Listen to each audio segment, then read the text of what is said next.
Life is a miracle. To witness a mother give birth and a child grow up, to watch the gift of life unfold over the years, all those key moments imprint on your memory forever. And this process of growth and change is fascinating. It's why we show baby photos at weddings and wedding photos at funerals. But the most fascinating changes aren't external, but internal. Not to our body as much as to our soul, to who we become. In the Christian way, this process of change is called spiritual formation.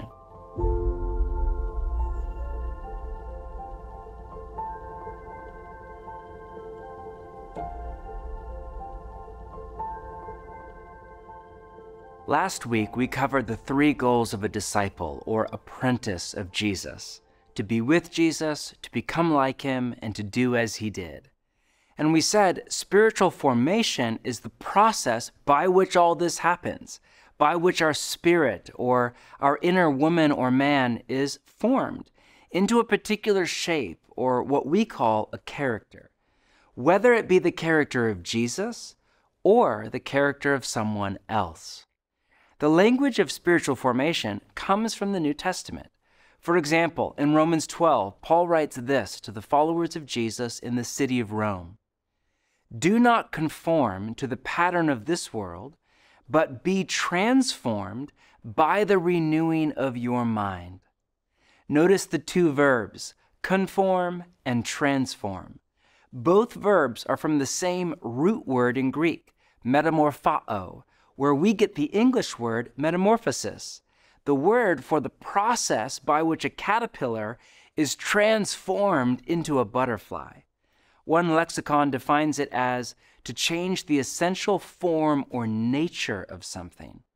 This is the word picture for the depth of change that is possible in the human soul.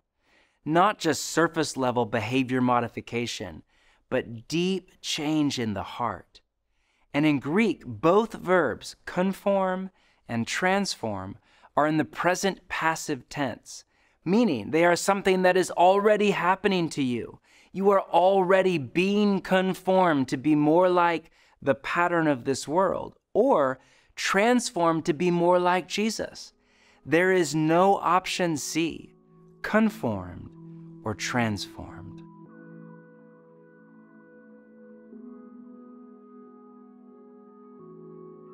When I first moved to New York City, one of the things I noticed was how much the city itself shaped me. New York is a formation machine.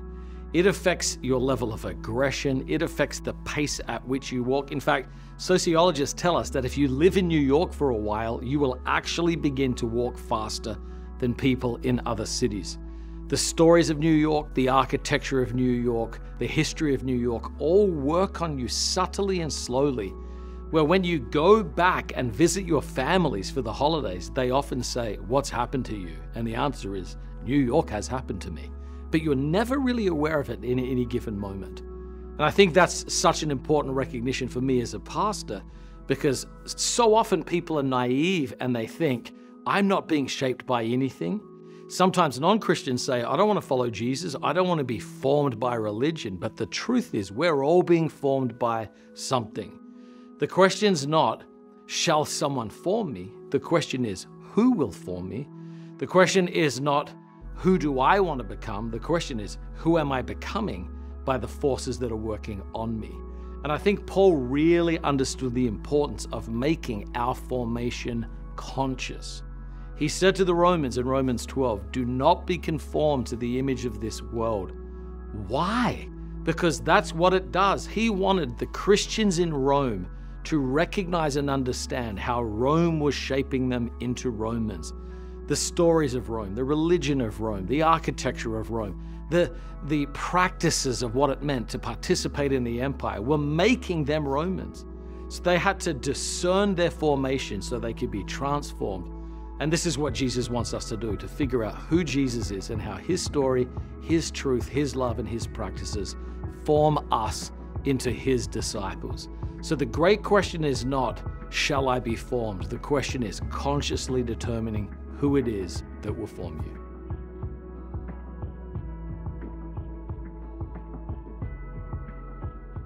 The first thing we need to understand about spiritual formation is this. Spiritual formation isn't a Christian thing, it's a human thing. To be human is to change. We can't help it. Whether we are religious or not, we grow, evolve, go astray, come back to the path. I occasionally hear people say they are getting into spiritual formation, by which they usually mean they are reading good books and beginning to practice ancient spiritual disciplines like solitude and silence, or they are in therapy. All very good. But just to clarify, you've been being spiritually formed since before you took your first breath. Spiritual formation begins in utero and continues through all our days, whether we are into it or not. Mother Teresa was a product of spiritual formation, and so was Hitler. Queen Elizabeth was spiritually formed, as was Genghis Khan. Their spirits were formed over a long period of time through a complex alchemy of genetic inheritance, family patterns, childhood wounds, education, habits, decisions, relationships, environments, and much more. Same with you and me. We've been formed. We're being formed, and we will be formed in the days to come. Spiritual formation is not optional. The problem is, most of our formation is unintentional. No one sits down one day and decides to be conformed to the pattern of this world. No one sets out to become bitter or angry or greedy or judgmental or fearful. It just happens. Simply by living in Manhattan or LA or wherever you call home and living a normal life. Because of that, I've found it incredibly helpful to name the forces in my life that are forming or deforming me. And in this session, we want to help you do the same. To that end, here's a paradigm we call unintentional spiritual formation. How we become who we become is a sacred mystery of the human soul, taunting the brightest minds of both science and spirituality. But there is a surprising level of agreement across disciplines. We are formed by 6 primary forces: our habits, our relationships, the stories we believe, our environment, time, and experience. The first 4 forces are more active, more about what we do. The last 2 are more passive, more about what is done to us. Let's take a deeper look at each one. We are formed by our habits. What we do on a regular basis, we become. Reading the news, doom scrolling on social media, going to the gym, the things we do something to us. They get into the core of our being and shape who we become. The journalist Charles Duhigg called this the power of habit. It's easy to think we're just watching Netflix or checking email late at night or buying another pair of shoes. But actually, we're turning a kind of invisible fulcrum in our heart in a particular direction. We're becoming a type of person. Secondly, we are formed by our relationships. We become like the people we spend time with. Think about your family and friends. The odds are very high that you dress like them, think like them, talk like them, vote like them, spend money like them, and so on. Third, we are formed by the stories we believe. God wired the human brain to search for meaning, to take all the data points of reality and turn them into a story, a narrative to live in and live out. This is why we love movies and novels and telling stories around the campfire. And every day we are exposed to stories. Stories about what is the good life, what will make us happy, and what the meaning and purpose of life even is. These stories shape us far more than we realize. And whatever stories we come to believe are true, determine the kind of people we become. For example, one of the reasons so many marriages end in heartache is because no marriage can possibly live up to the story we are told by Hollywood and pop music. which is very different from the story Jesus tells. The stories we believe give shape to the thousands of decisions we make every day, from whether we stay in a marriage, to how we spend our money, to how many hours we spend at work. Pick your stories carefully, because they will determine who you become. And our stories and relationships and habits all come from an environment. Whether you live in a small town or a global city, in a Western secular culture or a traditional religious culture, we all become like the place we live. And in the digital age, we all live in two places at once, in our city or town or area, and in the echo chambers of the algorithms that define our digital home. This may be good or it may be bad, but it is. You will become like your environment. These forces work on us slowly over time. They sneak up on us little by little and have a cumulative effect. We wake up one day and realize we've changed. And through experience, we are deeply shaped not just by what we do, but by what is done to us. Nowhere is this more true than in our family of origin and our childhood, but it's also true of our whole lives. Do we go to college or drop out of high school? Get our dream job or file for bankruptcy?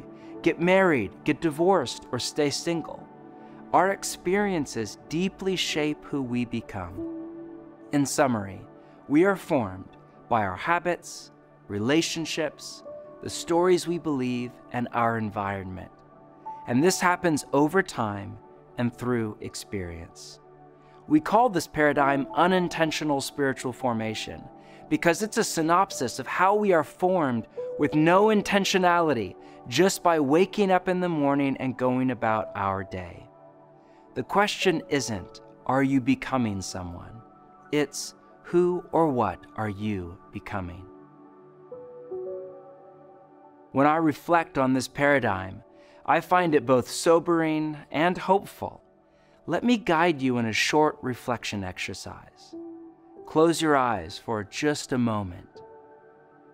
Take a few deep, slow breaths. Ask God to direct your mind. Now, imagine yourself at 70, or 80, or 90. What kind of person do you see? Ask yourself, who am I becoming?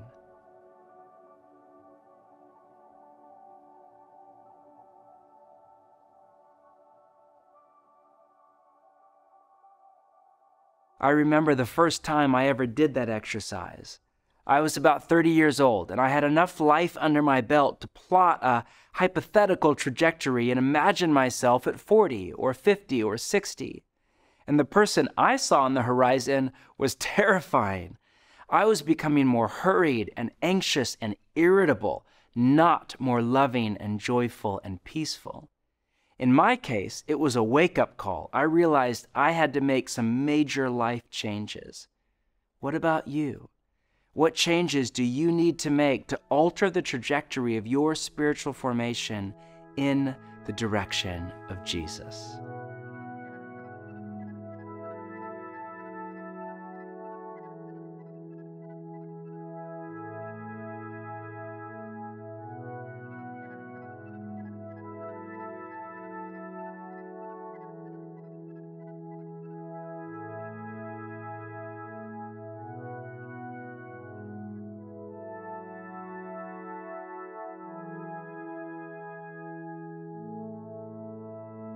Thank you for listening.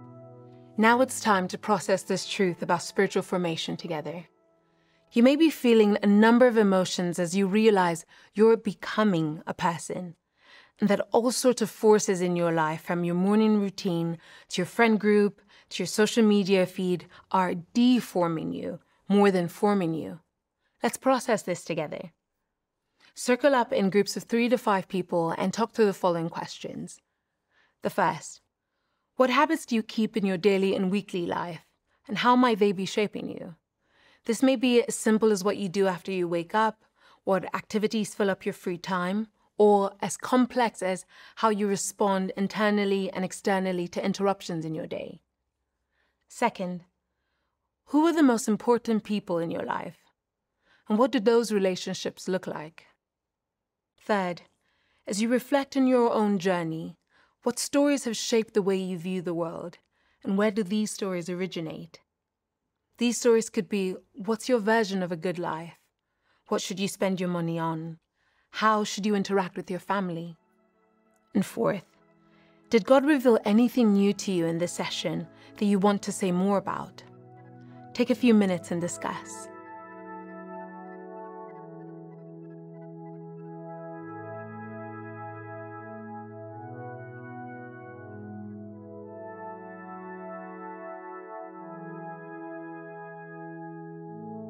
Now it's time to take the next step.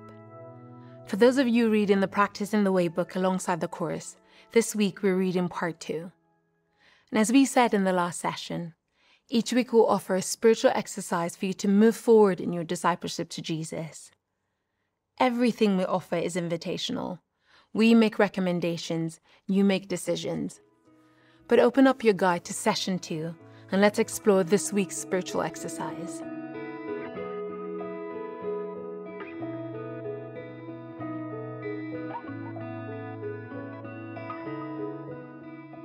Our exercise for this coming week is to conduct a formation audit. For me, going through this formation audit has been a powerful and illuminating experience. Prayerfully going through an exercise like this can help us become more self-aware and set the stage for our growth toward wholeness, for our becoming more like Jesus.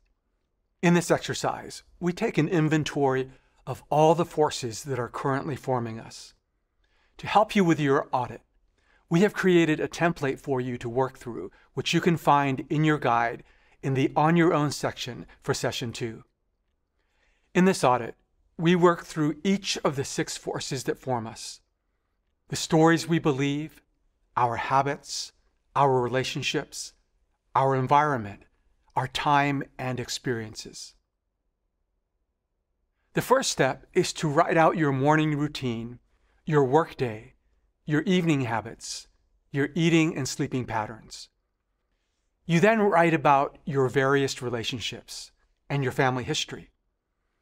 The next step, which requires more reflection, is to identify how these patterns and relationships are forming you. You might want to process this step with a wise, trusted friend, a counselor, pastor, or spiritual director. As you work through your formation audit, try not to be judgmental. Don't beat yourself up. Just write down everything that has shaped you, past and present. For example, you might look at your morning routine and notice that you start your day by reading the news. You might ask, what is this habit doing to me? What kind of person am I becoming by letting the news, much of which is alarming, be the first thing in my consciousness every day? As you reflect on your routine, you may consider how you might develop a new morning routine, like the one we started last week, beginning your day with quiet prayer and reading scripture. Similarly, as you reflect on your day at school or work, you might think about your interactions with people. Do they leave you feeling stressed and anxious, or energized and grateful? Finally, you might consider what you typically do at night. Do you tend to be on your phone, watching Netflix, or playing video games? Or perhaps you have a ritual that helps you recollect the day and give thanks. How do these habits and rituals shape you? Remember, try not to be judgmental. Don't beat yourself up. Just write out all the forces in your life, past and present. This exercise can take more than an hour. We encourage you to take an evening this week or a quiet morning to do this. Although it's a longer exercise, it can open the door to profound transformation as you grow in self-awareness and are inspired to establish habits that help you grow into the person you long to become. As you reflect on these forces, ask yourself, how are they forming me? Are they leading me to a sense of life and peace and closer to God? Or are they causing me to feel restless, anxious, and distant from God? As you continue your daily prayer rhythm you practiced last week, use some of that time to offer whatever feelings, desires, insights, or interactions you have to God, and pray that the Holy Spirit will lead you onto the path of life. As you conduct your formation audit, as David prays at the end of Psalm 139, may God search you and know your heart, test you and know your anxious thoughts, and see if there is any offensive way in you, and then lead you in the way everlasting.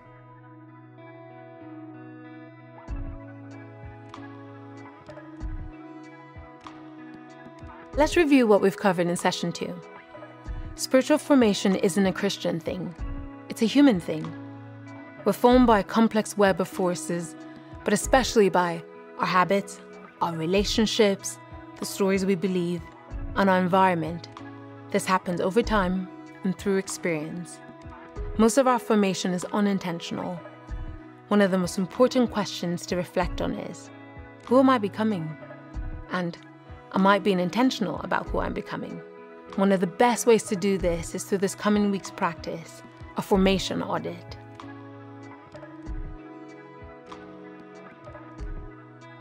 The philosopher Dallas Willard used to say, the main thing God gets out of our life is the person we become. It's hard for me to imagine right now, but one day I'm going to wake up and, God willing, I'll be 70 or 80 or 90 years old. And what will matter on that day is not how much money I made or how successful I was by the standards of the world or whether or not I saw that new TV series. What will matter is the person I became. This is why Saint Benedict in the 6th century said, day by day, remind yourself that you are going to die. He urged people to meditate every day on their coming death, not to provoke fear or dread, but to remind us, don't waste your life. Live for what matters, so that when we come to the end of our lives, we can die at peace. But this will require us to reflect on our life today and connect the dots between how we are living and who we are becoming.